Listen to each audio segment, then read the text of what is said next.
Good evening. Welcome to the Town of Monroe Planning and Zoning Commission regular meeting for June 2nd, 2022. It is 7:05 p.m. Please stand and join me in the Pledge of Allegiance. I pledge allegiance to the flag of the United States of America, and to the republic for which it stands, one nation, under God, indivisible, with liberty and justice for all. Thank you. I'm going to call the roll, starting on my right. Dominic Smargalino, alternate. Dominic Panicio, alternate. Ryan Godden, Commissioner. Robert Westland, Commissioner. Nicole Lupo, alternate commissioner. Bruno Maini, Vice Chairman. Rick Schultz, Town Planner. Oh, I could have said. Sarah Stroud, Recording Secretary. And we're going to seat one alternate. Yeah, sorry, let me see who's up. I believe Nicole was seated last meeting, correct? So it is. I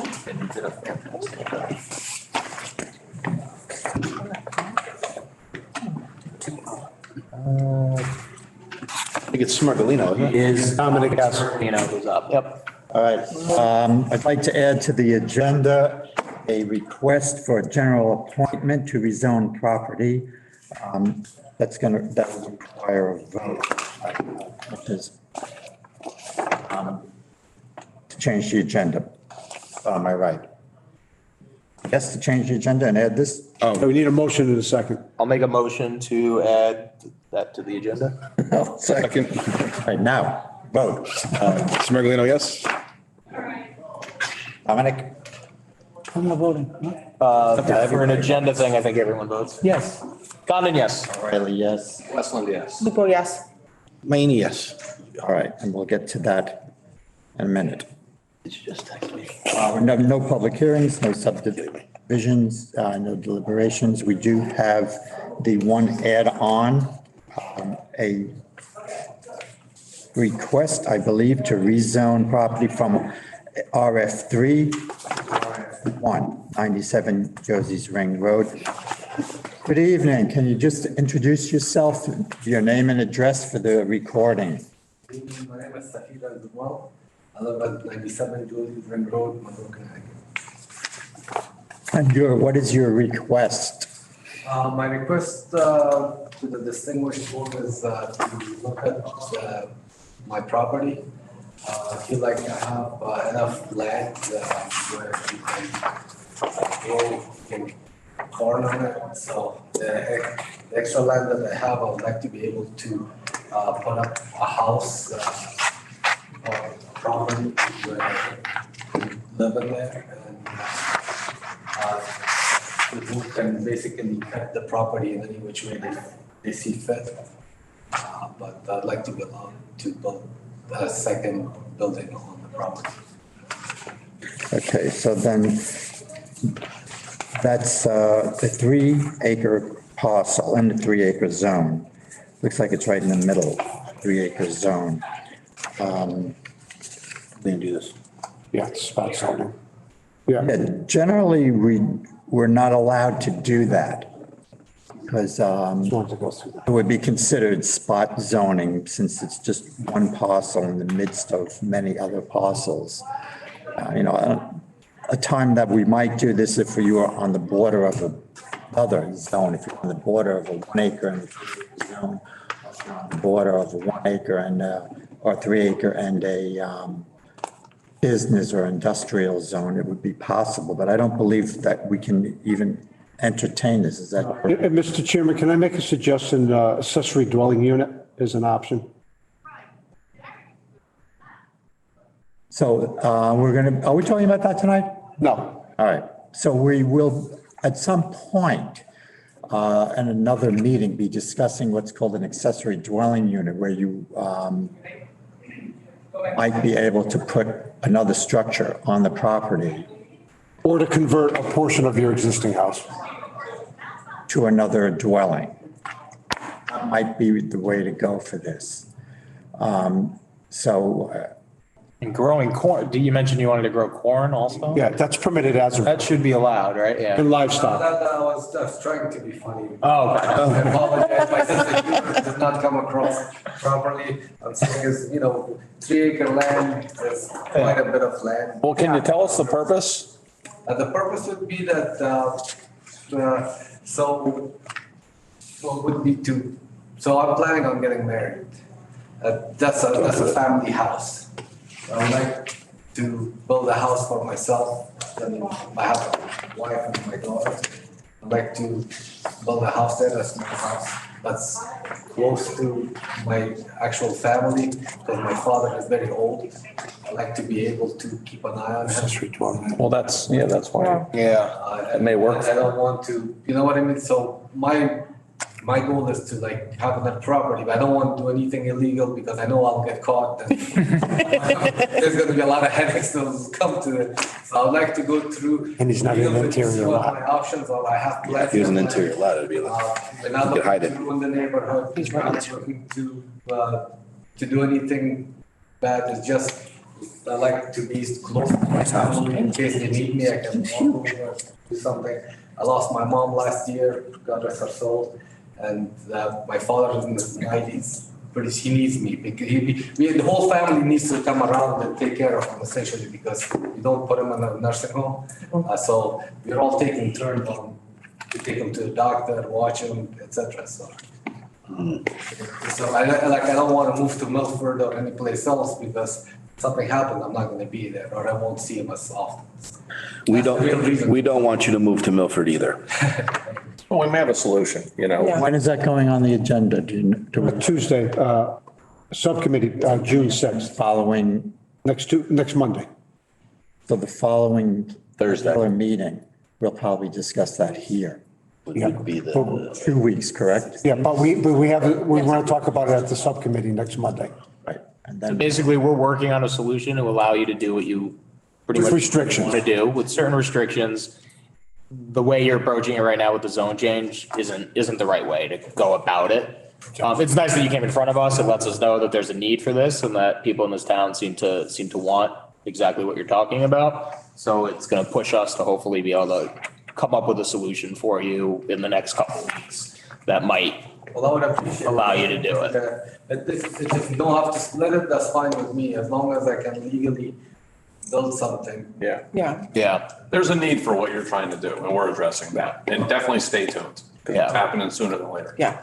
So I mean, we're gonna vote on this right now. It sounds like it's probably not going to be approved as is, so don't feel discouraged. We are gonna try to work this out the best way we can for you. Okay. So what's my next steps? Do I come back in 2 weeks? or- Staff will be talking to you like I called you. Okay. Thank you so much, appreciate it. thank you. Bringing this to our attention. And you can come in or you can dial in and watch, the meetings as well. Okay, yeah, whatever works, I appreciate your consideration. Thank you. Thank you. Good night. Thank you. all right, so we don't need to vote up a general. Now, the consensus is non-favorable. Okay, so we don't need to, okay. We will do a general public participation. However, if there's anyone online that would like to address the commission, Little upset that any son's wife. topic not before us or likely to come before us in the near future, please raise your hand. Tell me how to do something.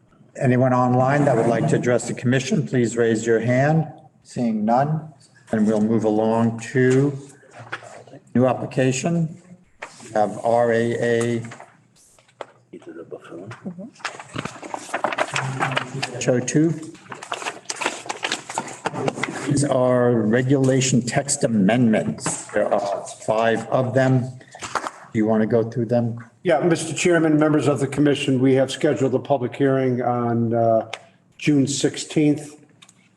And as of right now, these will be the only items on there. And I just want to make sure everyone will be in attendance as of right now. Yes. Okay. Yes. And Commissioner Leon said he'll be available too. So let's start with, there are 6. One is involving excavation and filling, which this commission is aware of because of 64 Cambridge Drive. The next one is supplemental regulations dealing with design standards, specifically the millings. Article 6, additional supplemental regulations dealing with sign permits. The zoning regulations prohibit ZBA from entertaining sign variance requests, which is contrary to the state statute. You have a right to apply for sign variances as you would for your setbacks for your house or pool, shed, et cetera. Fourth one is for conditions for variances. This falls under the ZBA. Once again, the commission adopted regulations that are inconsistent with the state statutes, and they need to be deleted. We'll go over those. Fifth one is the recreation of interior lots. This went before the subcommittee and went to the full commission, and it was given the green light to proceed. And the last one deals with interior lots for the amendments to the subdivision regs. So the interior lots, we have to amend the zoning regs, allowing them again in the community, and the subdivision regs have to make reference to the allowance of interior lots. So, Mr. Chairman, having said that, let's go to the excavation and filling. Right now, we have a 5-year completion requirement. As this commission is aware, the 64 Cambridge Drive will go anywhere from 5 to 10 years. Hopefully it'll be 7, but it is in excess of 5 years. So we have to deal with that. The regs say the project needs to complete it within 5 years. That cannot, it appears that will not happen. So on page 1, you'll see in red, the commission may grant extensions not to exceed an additional 5 years for a grand total of 10 years. That is a judgment called by the commission. You can do anywhere from 6 years to 10 years. Obviously, I went to the extreme because you do not want to go more than 10 years. The 64 Cambridge Drive is a unique situation, but it is going to exceed the 5 years. So we have to. This will allow us to extend it. Right. If we choose. Because right now the regs say the project has to be completed within 5. And we know for a fact They won't. that cannot take place. Can we extend it year to year, or is it? Yes, you can do it. Yeah. The next provision is the 2-year permit. When you issue a excavation and filling permit, it shall not exceed 2 years. That was brought up at the public hearing. So we are recommending that the commission may grant multiple extensions not to exceed a grand total of 10 years. Once again, that's up to you if you want to restrict it to a lesser amount. But once again, you can do increments of 1 year, I would suggest. So the 10-year coincides with the project completion. So that's where that 10, but you may want to reduce the project completion to 8 years. So that's your call. Give it some thought, and we'll take testimony from the public on the 16th as well, too. Okay, moving on to supplemental standards. Asphalt millings, as this commission is aware, is prohibited, along with gravel, crushed stone. It was determined at the subcommittee to move forward by allowing asphalt millings. There is areas in town that have asphalt millings. It is in violation. We need to deal with it. We have put the brakes on the enforcement pending this public hearing to determine if it's going to go forward. Also, keep in mind, asphalt millings will be used at Wolf Park. It is necessary. You want to use it in very level areas because you know when you have grades in excess of 5%, you know what happens. It creates the ruts. And from snow plowing. Yeah, I mean, that happens with gravel, but it also can happen with millings. The subcommittee recommended to the full commission that Before it is done, you want a certificate of origin. Where is this material coming from? And you want to know that it's clean. So that is something that you should impose. Certificate of origin. You want to know where it's coming from and that it's clean. Because, millings are asphalt material, and if it comes from an old gas station that has contamination, you do not want that brought into town. So you do need that certificate of origin. The next supplemental regulation is no variance shall be granted by the ZBA concerning any sign. That is contrary to the state statute. As this board knows, you have a right to apply for a variance for signage as you would for commercial buildings or residential tools, sheds, anything like that. So we're recommending just to eliminate that. The next also deals with variances, section 6.3.3D2, conditions for variances. The regulations contain A, B, C, D, E, F, G, H, I, J. And all of these conditions are spelled out, and they're inconsistent with the state statutes. The state statutes are very clear in that it does not allow you to impose National Register of Historic Places or state inventory of historic places as a condition. It doesn't allow you to bring in floodway. We have a floodway ordinance, and that supersedes this. We have one official document, and that is the floodway. And that spells out the do's and don'ts of what you can do in a floodway, floodplain, et cetera. So B and C deals with flood hazard areas. D deals with showing of good and sufficient cause, determination that failure to grant the variance would result in exceptional hardship to the applicant. These are inconsistent with the state language. And the other one is determination that the granting of variance will not result in increased flood heights, additional threats to public safety. I can understand the reasoning behind this, but the state statutes supersede the town's ability to impose these standards that are inconsistent. E, any application to whom a variance is granted shall be given written notice that the structure will be permitted to be built with the lowest flood elevation below the base flood elevation. Once again, this is in our flood hazard ordinance. This is all spelled out. And that supersedes that. And you don't have the ability to put that type of language in here. Moving on to, You're gonna get rid of F to J.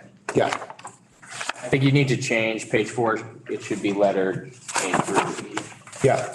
not F, because it's the same. Page 3 and 4 are the same. 4 is what's being removed. Yeah, eliminated. There are numbers A through, Just A through E. yes. So that whole section has to be eliminated or repealed. Okay, moving on to interior lots. Several years ago, for some reason, interior lots were eliminated by this commission. Interior lots are near and dear to me. My last 2 homes were interior lots. If you have the proper standards, they can work well. Now, I know some towns don't like them because they're considered bonus lots, flag lots. I did check when we went through the subcommittee with the police department and the fire department and the fire marshal. They do not have any issues with it, but they want the driveway to be paved. It's when you have a 1,000-foot driveway. The longest driveway I ever had was 600 feet, and that's long. You start getting into 800, 1,000, 1,200. That's a long distance, and you got to think about the worst case scenarios during the bad winter months. You need a good shovel for winter. Yeah, well, I had a big snow blower. But anyways, we're putting in the regulations that the 12-foot wide driveway needs to be paid in its entirety. I think that's a fair standard insofar it helps our public safety departments. if they get called for a 911 call. And to be honest with you, as you know, we do get our nor'easters, and if you can't pass your driveway, you're keeping your car out in the road. And that's problematic with our snowplows, our public snowplows. So most people that support living in an interior lot actually want a paved driveway because, like I said, with the millings, if you have gravel, Monroe is not a flat community. You have all the different seasons that we have, and it creates a problem in the maintenance of it. Also, too, on a side note, I am not recommending shared driveways. It's been problematic. I've been doing this for over 40 years. North Branford allowed not only shared driveways, they allowed right-of-ways. This requires you to own it in fee. It's called fee simple. It's part of your property. The right-of-way, which means over someone else's private property, can become problematic, especially if they put down a barrier. Then they call the police department. The police department says this is a civil matter, but it doesn't help you get into your house if it's blocked. So we are maintaining the lot area size for the districts that we had. You heard the RF3, which is 3 acre. The subcommittee said, let's maintain the zoning. I recommended 1 1/2 for the RF1. But the subcommittee, let's just maintain the lot area because, the 1 acre is sufficient. It'll be sufficient for an interior lot. But let's go with the paved driveway, 12-foot wide, which will enable really 2 cars to pass. If you have 2 big SUVs, but because when you're constructing the driveway, you're doing the shoulder work. You're putting down the base. And even though you may have grass on the side, the car can go on that without going into mud. So generally speaking, when you have 12 feet in width, you can, 2 cars can pass.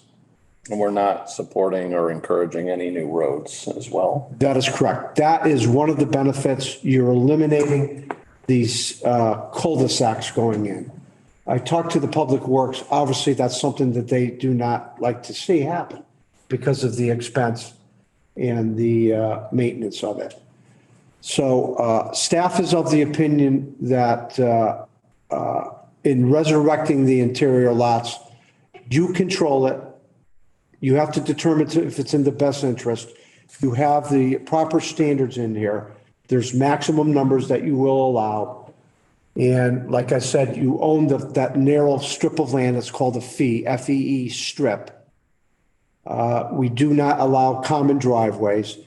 You can't allow a common driveway in the beginning, and then it could branch off because you do like to eliminate these unnecessary curb cuts that are really close by. Normally, when you have a normal frontage lot, you have about 100 feet of distance between the curb cut. But that's a design solution, and we'll talk about it. Now, the build out of the town, you're not going to see a lot of interior lots. These are for the parcels of land that are remaining that are 5 acres. You've seen them on the map because we've been looking at all the remaining parcels in town for a variety of reasons, especially when we did the overlay zone, for the multifamily.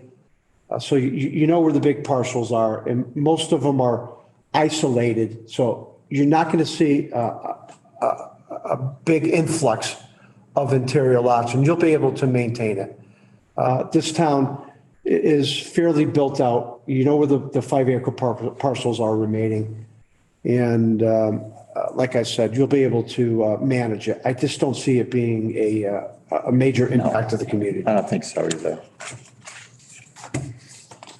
And then the last one is to amend the subdivision regs. So it's a 2-part. There's 2 documents that are impacted by the recreation of interior lots. The zoning regs to establish the standards, the lot size, the driveway width, fee strip, the number of lots you can have, and then the subdivision, which makes reference that you are allowing interior lots. So these are all the items on the 16th. We're anticipating getting feedback from the Council of Governments, and those will be part of the record. Do the commissioners have questions on these? So take a look at it. I'm gonna clean up the ones, I'll send those, Not, then we'll see them again. All right, so let's see, moving on, we have no minutes, no correspondence, no chairman's report. Do we have any commissioner reports? Just have a question. You brought up Yes. 64 Cambridge. Like what is the progress like over there? first of all, the lake is dry. Because they've been When did it become? pumping the water out. We had a little delay on the LAP contract. Did we name the lake? No, it's a non-lake. Town attorney is looking at the contract. We anticipate that getting rectified very quickly. You know how long it took with the two boards looking at it. Now it's looking at the individual words and the language. But they are ready to proceed. It's hard at this time to get the clean fill in the state because the COVID stopped all the projects and the demolition. And as a reminder, no asphalt's going in. Demolition debris has to be clean, no rebar, none of the non-clean material. But the lake is dry and now they're ready to work with the LEP and get the clean fill material and prepare the site. Now, it should be noted too, the whole purpose of filling in the site is to recreate the natural drainage. So the natural drainage will the wetlands area became dewaterized and they're going to rehydrate. And as part of that, they're going to put in swales to direct the water into that wetlands area. That will get done when the fill gets to the appropriate height. So right now, we're just awaiting for the town attorney and the town council approving the contract. The lake has been dewatered. They have been sending water to the wetlands area, to hydrate it as much as possible. And they're hoping for the best that that does the trick in rehydrating the wetlands area. So time will tell on that. So also on the 16th, staff will be giving you a full report. Thanks. And Mr. Chairman, just to remind everyone, we have the zoning regulations subcommittee next Monday, the 6th, 5:30. 30. I'm on it. Okay, Jim. And please give your thought on the detached structures for the accessory dwelling units. Yeah, that's being pushed now more and more by desegregated Connecticut. So think about the size and the circumstances, because you do have a lot of detached garages that are 2 stories. And the requirements for septic also. The separate septic. Yeah, or and the size, and obviously you got to have plumbing, so. a separate septic or modification of the existing septic that would be okayed by the sanitarian, obviously. Yeah, and think about the parking too. Right. Okay, anything else?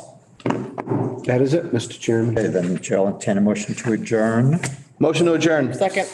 Motion and a second, all in favor, say aye. Aye. Aye. Adjourn.